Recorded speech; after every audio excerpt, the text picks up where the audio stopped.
Rain had rolled over Atlanta since dawn, washing the city in a film of silver mist and sadness. It was the kind of rain that pressed everything flat, the sky, the traffic, even people's hearts. On the far corner of Juniper Street, beneath the humming sign of a closed laundromat, a young woman stood holding an umbrella that had given up midway through the storm. Her name was Ava Brooks, a 26-year-old veterinary technician whose laugh, when the world allowed it, could make strangers smile. Today, however, she wasn't laughing. She was staring at a bundle of wet fur trembling beside a trash bin. Before you watch, pause for a heartbeat. What would you do if you found a dying puppy in the rain? Some stories remind us that kindness isn't a weakness, it's pure strength. This one will stay with you long after the final scene. Hit that subscribe button and turn on notifications so you never miss the next story that restores your faith in people. Drop a quick comment telling us which country you're watching from. Because compassion has no borders, and we love seeing where our story's family is growing from every corner of the world. At first, she thought it was just another stray, one of those city myths that disappear before compassion can catch up. But when the puppy lifted its head, she saw eyes dulled by fever and a rib cage straining beneath thin skin. A faint whimper sliced through the rush of rain. Ava knelt, every instinct from her years in the animal clinic cutting through logic. "Hey, little guy," she whispered, her voice the softest sound in the storm. "Are you still fighting, huh? No collar, no tag. Just filth bones and a spirit flickering like a candle in wind." She wrapped him in her denim jacket before she even decided to. The puppy shivered against her chest, so tiny she could feel the uneven flutter of his heartbeat. People hurried by without noticing. Cars hissed through puddles.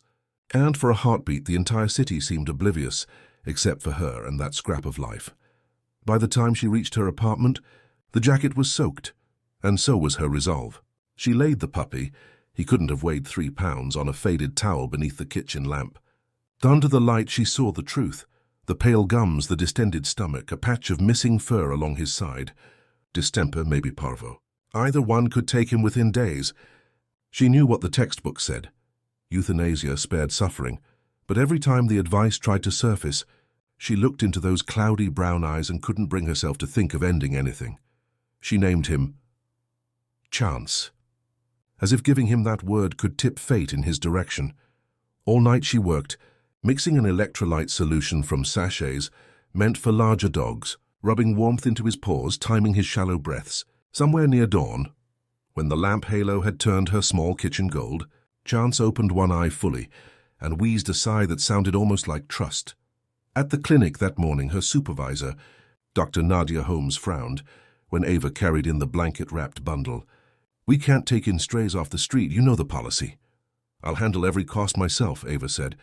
"Just let me try." Dr. Holmes studied her, lips pressed thin.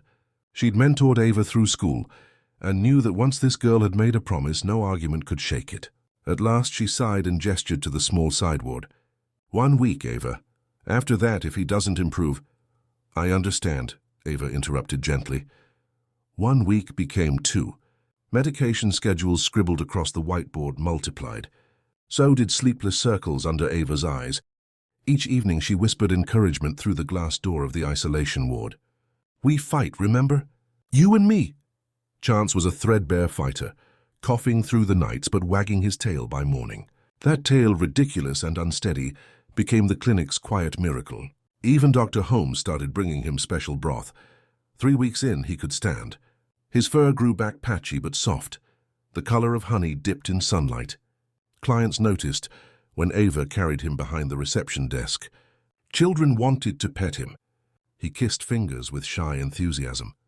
If not for the small tremor in his hind leg, no one would have guessed how close he'd come to death. One afternoon, as Ava swept the waiting room, a tall man in a charcoal coat paused near her desk. Early 30s, crisp demeanor. "That your dog?" he asked, nodding toward Chance sleeping in his basket. "Found him on the street," she said, still uncertain how people judged rescues. Some clients complained strays were a risk. He smiled faintly. "Well, he's lucky. Most people walk past hurt things." He handed her his card. "Julian Cross, Regional Director, Cross Animal Rescue Network. Oh, we're looking for outreach volunteers. When he's stronger, maybe you both can visit one of our shelters." Ava pocketed the card, unsure if she'd ever use it, but something about his tone, equal parts respect and curiosity, stayed with her. By the end of the 5th week, Chance could run crooked circles across her living room carpet, bumping into furniture, laughing metaphorically with his whole body. Ava filmed everything on her phone, whispering commentary like a proud parent. Yet beneath her joy lingered fear. Dogs this damaged sometimes relapsed without warning. Every healthy breath felt borrowed. Winter receded, and with spring came new color in trees lining Boulevard East. Ava spent Saturday mornings at the park, teaching Chance to chase half-deflated tennis balls. Children gathered to watch the odd pair, the slim black girl with a patch-fur puppy, wearing a green band kerchief that read, "Miracle on 4 paws." Neighbors began to smile when they passed. One older woman brought biscuits wrapped in tissue, saying softly, "World needs more of what you're doing, sweetie." 6 months slipped by quietly until that afternoon when everything changed again. It was humid, sky-heavy with pre-storm tension. Ava took Chance to a mobile vaccination fair organized downtown, a project run partly by the same non-profit, from the man's card she'd kept pinned to her fridge. Crowds lined tents. Volunteers guided owners through free checkups. Ava chatted with other pet lovers until a flashlight beam of memory caught her. Julian Cross himself walking toward her with clipboard in hand. "Seems he made it," he said, crouching to scratch behind Chance's ear. "Didn't think I'd see the little fighter again." "He never quit," Ava replied proudly. Julian examined the dog's healed coat and sound breathing. "Perfect recovery. You did more than any rescue center could." A sudden commotion erupted near another tent, a shout, the sharp cry of pain. A dog had broken loose from a leash, attacking a smaller pup. Without thought, Ava bolted.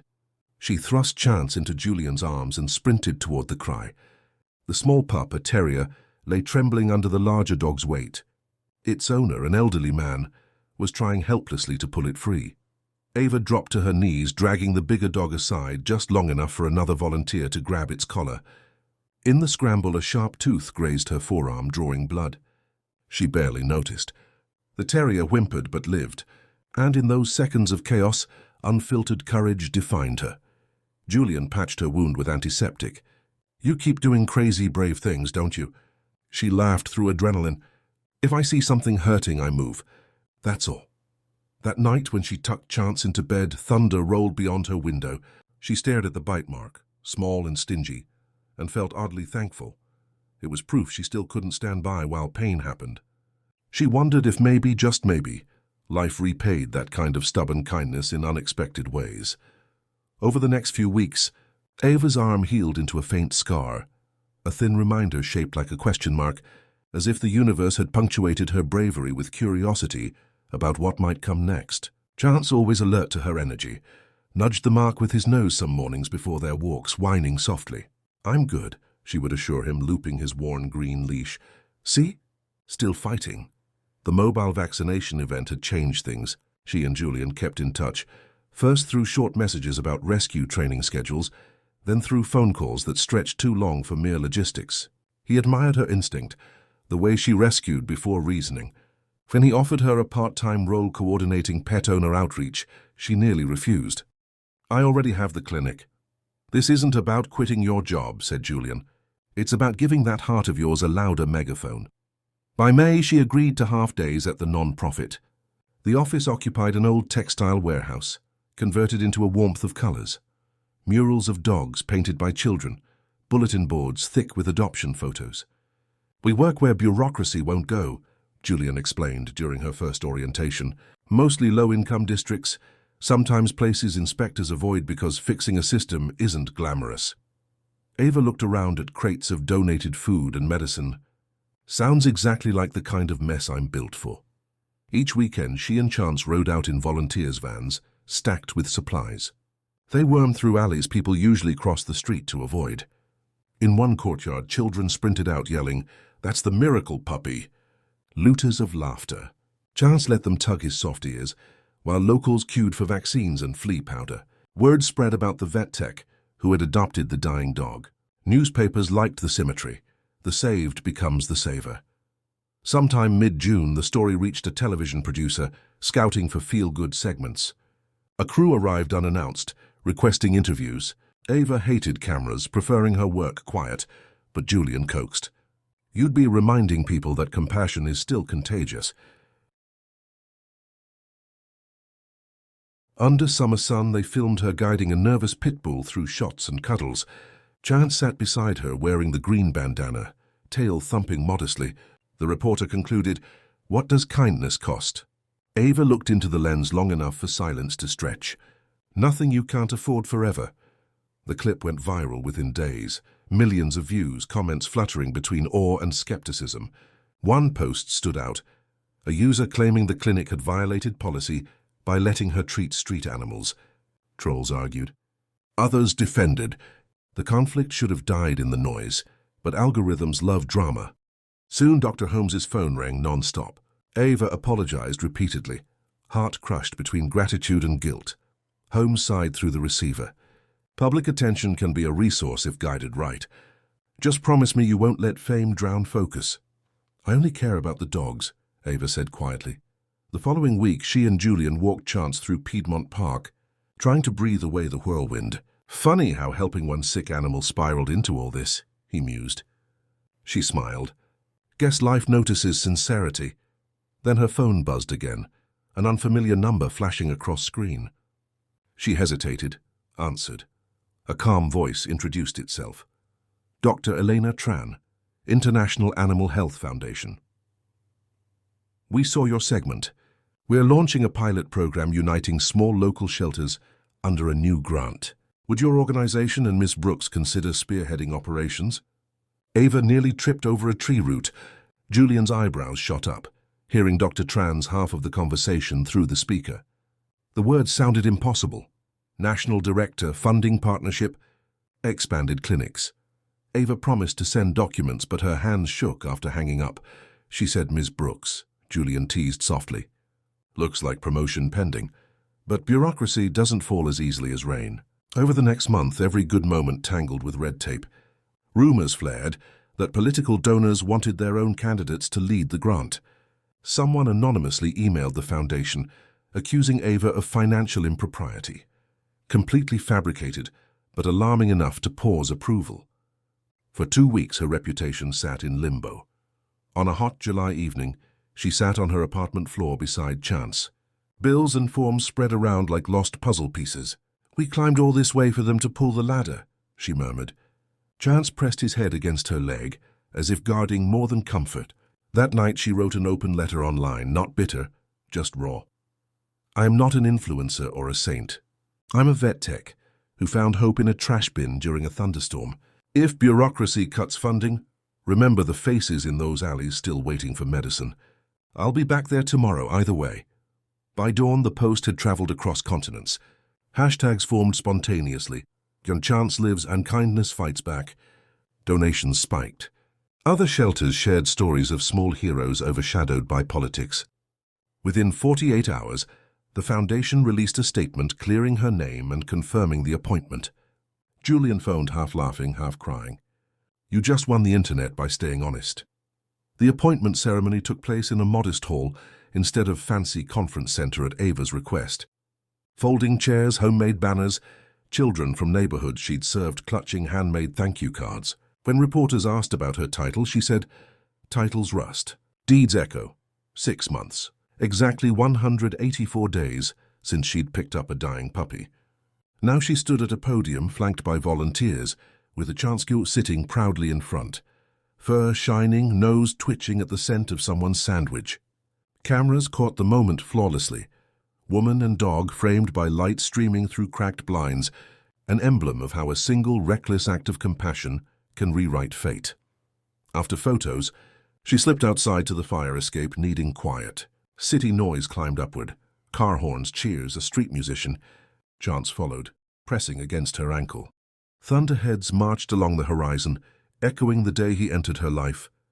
You know, she whispered, scratching his head, they think I saved you. He looked up, tail wagging. Truth is, you saved me first. Behind her, the hall doors clicked open. Julian appeared, holding 2 cups of lemonade. The hero hides on the stairwell, figures. She grinned. I prefer exits with better air.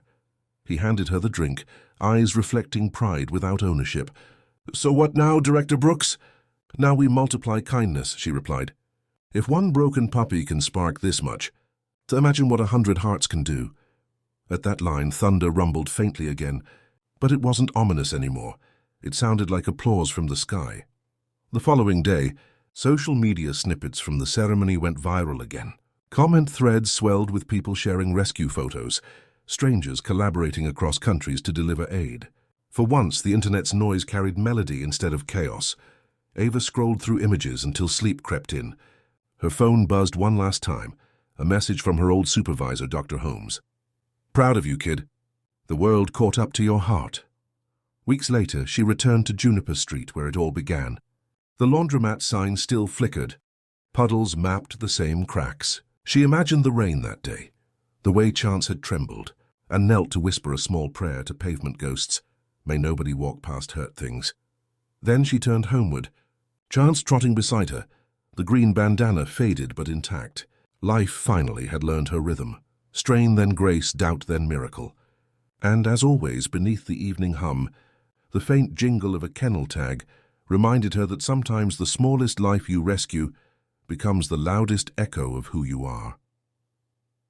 Autumn slid quietly into the city, softening heat-polished streets with drifting gold leaves. 6 more months had passed since that first medal, since the papers called her the woman who turned hope into policy, since Chance's photo appeared on coffee mugs that volunteers printed as fundraisers.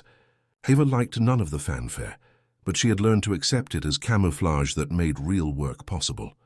Behind the press clippings, every morning began the same way: feeding, dosing, soothing, listening. The new community care unit operated from a renovated warehouse at the city's edge, humming with trucks, laughter, and barking dogs. Once the place had smelled of diesel, now disinfectant and optimism. Ava moved through corridors, greeting workers by name. Chance and older but still spry padded beside her. Children visiting with pets would run to him first. He was legend and mascot, an animal who unstitched stereotypes simply by existing. Not every story there ended well. Some nights they lost puppies too weak to live, senior dogs surrendered by tenants whose landlords banned pets, cats with eyes glazed by neglect. Each loss pressed into Ava's bones, but instead of bitterness it sparked stubborn devotion. "One more we can save tomorrow," she'd whisper, stroking Chance's head. Among the volunteers was Tariq Bennett, a lanky 19-year-old photography student. The first day he arrived, he admitted sheepishly, "I started following Chance lives during lockdown. Guess the campaign worked, huh?" Ava handed him a flashlight and smiled. "Great. Aim it towards sick cages, not me. I hate lenses," he grinned. Days later, however, she caught him snapping a candid frame, her kneeling to comfort a shaking bulldog while Chance observed protectively.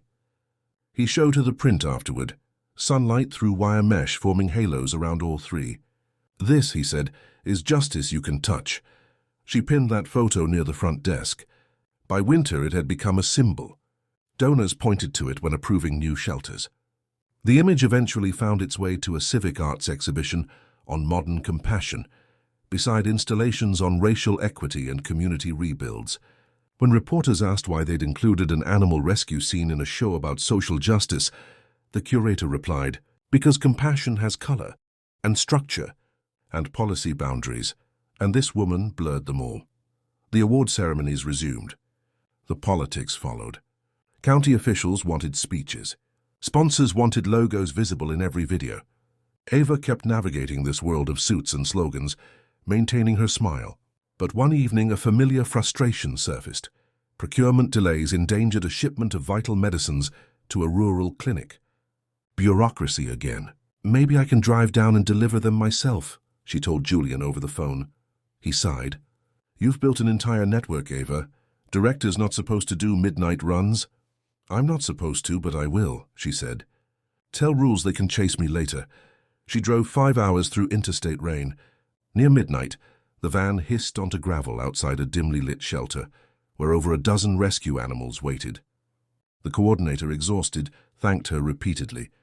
Together they spent the night unloading crates. At dawn, as mist lifted, A local newspaper photographer who'd been tracking delays caught sight of her distributing syringes by flashlight. Next day, an image lit across headlines again. Ava in rain-soaked hoodie, skin gleaming bronze under cold dawn, cat cradled beneath one arm, sleeve patched with mud. Caption, "The heart that doesn't delegate." The piece reignited attention, this time abroad. Donations surged, but so did scrutiny. Commentators debated whether her visibility overshadowed systemic issues. Ava read some of it, smiled sadly. "If they're arguing about compassion, we're still ahead," she murmured to Chance. "Means it's in their mouths at least." By early spring, something remarkable unfolded. 9 regional centers adopted her model, community-run clinics exchanging knowledge through live streams labeled the Chance Network. Kids painted murals of the patch fur puppy that once faced death on Juniper Street. One mural portrayed him bursting through chains shaped like zeros, symbolizing infinite second chances. During the launch celebration, Ava didn't speak first. She let Tariq unveil a short film, documenting volunteers rescuing animals from flood zones. His narration ended. "Compassion is engineering for the soul." The crowd rose in applause. Ava glanced at Julian, tears glassing his usually measured eyes. "We did it without marketing," she whispered. "So he just kept showing up." Late that night, she walked into the holding pens where puppies slept under red lamps. Thunder whispered again in the distance. She crouched, index finger tracing chain-link patterns, remembering Juniper Street. Rain, fear, hands trembling around a jacket. She murmured to the sleeping dogs, "Every single one of you is someone's second chance. Don't waste it on silence." Chance whined softly, curling beside her boots. His muzzle had grayed. His heart beat slower but sure. She pressed her forehead gently against his. "Seems like you've started turning into a wise old man, huh?" A month later, an unexpected letter arrived. Handwritten, no heading. It was from Dr. Nadia Holmes, retired now traveling abroad.